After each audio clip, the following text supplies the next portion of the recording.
Alright, hey guys, so today we are going to talk about Frozen, which is always a fun topic for me to talk about, but this is going to be really chill, really relaxed. I'm probably going to ramble a lot. Um, Very relaxed. I've got my hot cocoa. Um, I guess I will do my best to keep this under, or at least around 5 minutes, because I tend to ramble on and on and on when I get on the subject of Frozen, so I will do my best to not waste an hour of your evening. But I've got a list of things that I would like to talk about, so I guess we can start right in on it. Characters. Okay.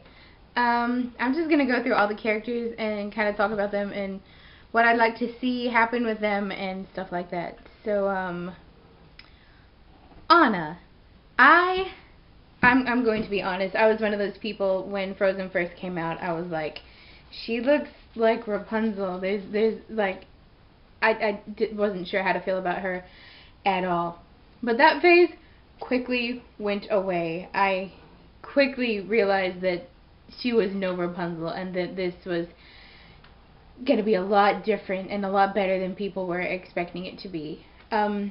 What I like about Anna is that she's quirky and she's a little crazy and a little cuckoo, and I think everyone kind of needs to see someone that's like that, because everyone always thinks, oh, you have to be so perfect and society wants you to be a certain way, and I think Anna is a really great character to have in this movie because she breaks that stereotype completely. She's not a normal princess. She's completely out there and she's completely crazy and silly, and I really like that about her. As far as what happens in the movie, I don't know much about what happens to Anna after they go to the ice palace. I mean, we know her hair turns white and stuff like that, but I don't know why, and I don't know what all happened to get to that point or what happens after that point. And I'm really sorry, my cat Anna is scratching me and it's kind of painful. But as far as Anna goes, I want her to be happy. I want to see her get a happy ending. I think that would be really nice, considering where she starts out at the beginning of the movie. She's separated from her sister, and she's had this lonely childhood, and she needs to be happy. She needs to have happiness in her life a lot more than she already does, and I really think she's gonna get that. I really do. Okay, Kristoff. Let's talk about Kristoff. I remember seeing the first concept art of him, and I was like, wow, he is gonna be a Grumpus. And I didn't know what to think about him. I didn't know what to expect. I didn't know what he was gonna be like at all.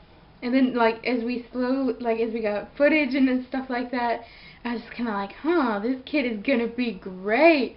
And then, like, the more, like, we heard him talk, and we heard him, say all these really funny, great lines, and I think he's gonna be really great. I think he's gonna be part of the comic relief along with Sven and Olaf. I think he's gonna be hysterical. He's just gonna have so much funny.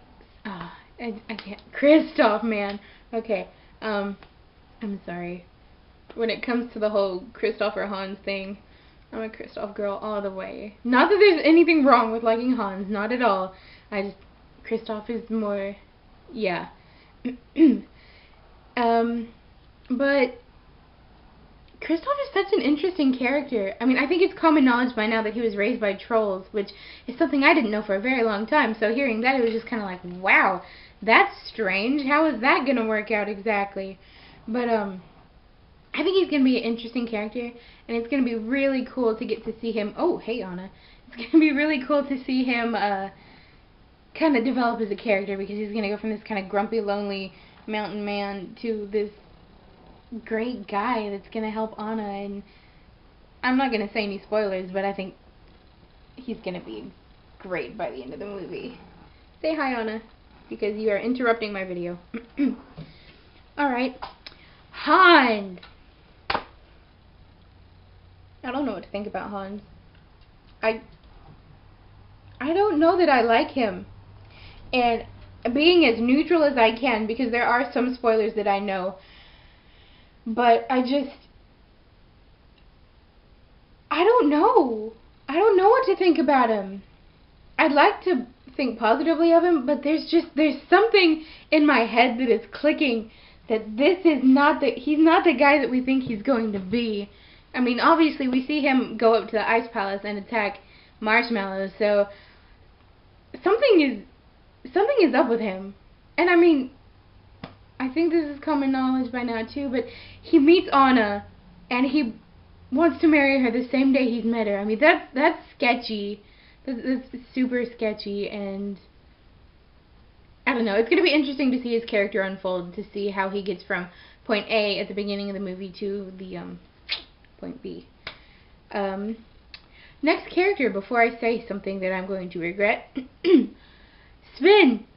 Oh my goodness. Okay, so I remember when the little teaser came out with Sven and Olaf in it. I laughed, you know, the first time I saw it, the first few times I saw it. I still laugh. But I was so annoyed that all we were getting was Sven and Olaf. And it's nothing against the characters at all. I think they're both going to be really great characters. I don't know.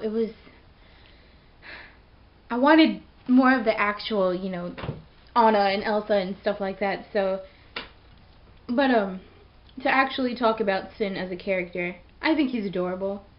I remember when that one image was released with him pulling Kristoff and Anna up the cliff with the rope on his antler, and he just had this great little face, and I remember everyone was like, oh, this reindeer is gonna bring around world peace, and it was great.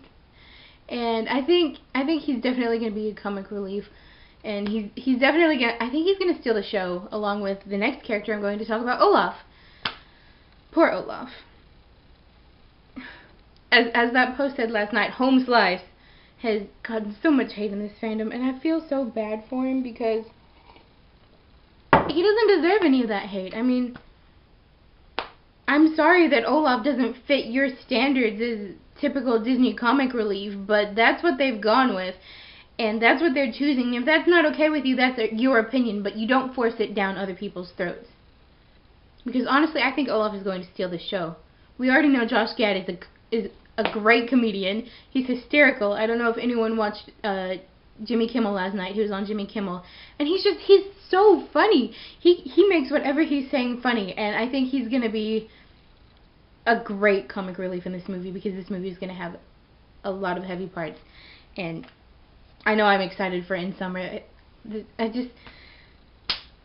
Olaf is gonna be great. He's going to be really great. I can't wait to see how his storyline folds out in the movie.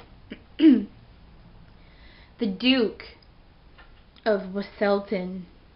I don't know how to pronounce it. Weselton. Weaselton. I think that's the thing. We don't know that much about him. I mean, we know from the website bio that he's there to exploit Arendelle's trading goods, and that's really all we know.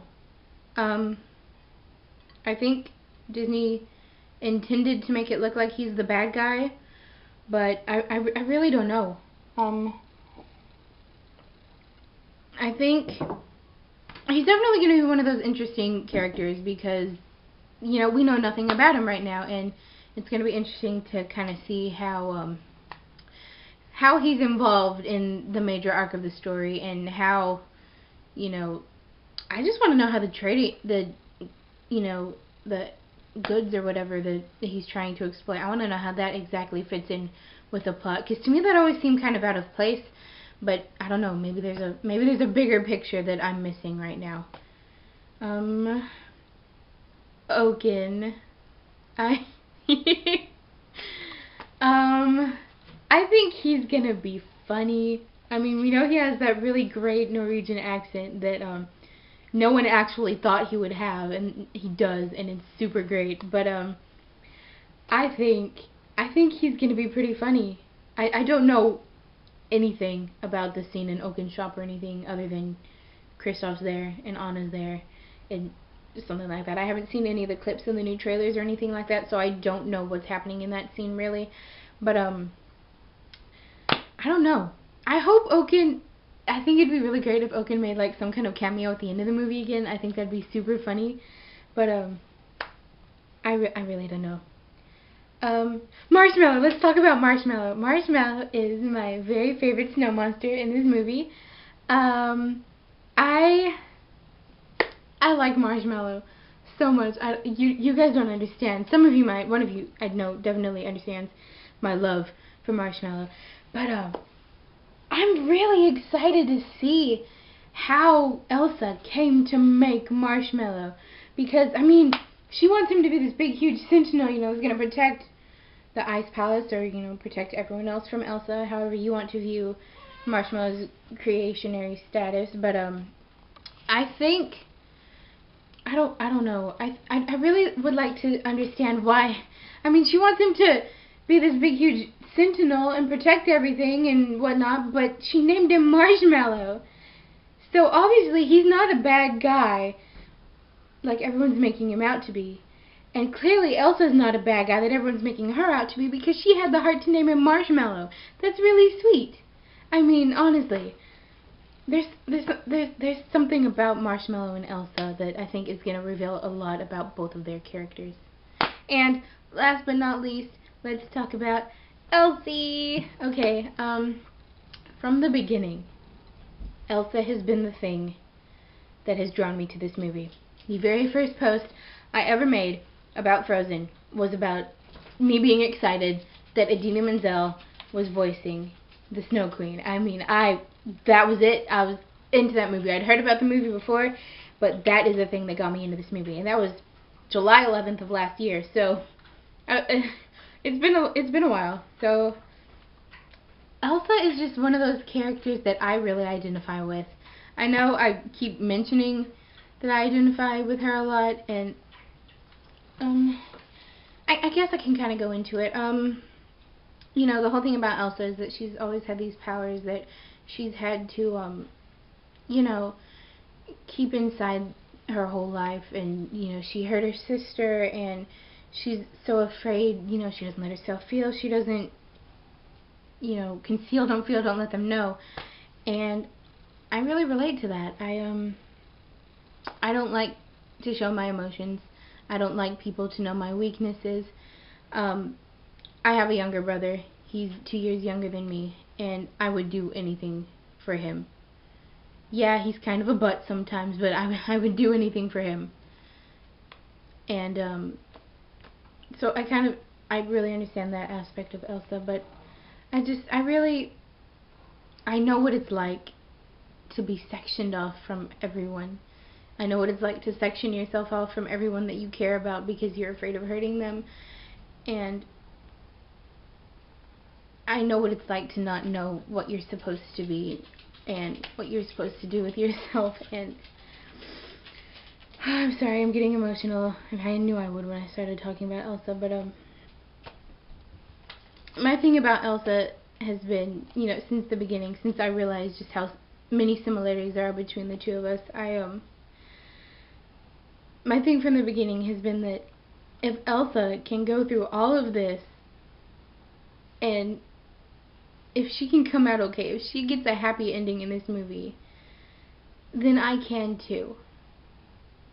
It might take some work, it might take some time, but I'll get, oh, that was loud. I'll get there eventually. And I'm really hoping that watching Elsa's character can help me, I don't want to say the word evolve, but I guess grow as a person, and help me find who I am, and, you know, why I'm here, and, you know, just change my life in a way that it definitely needs to be changed.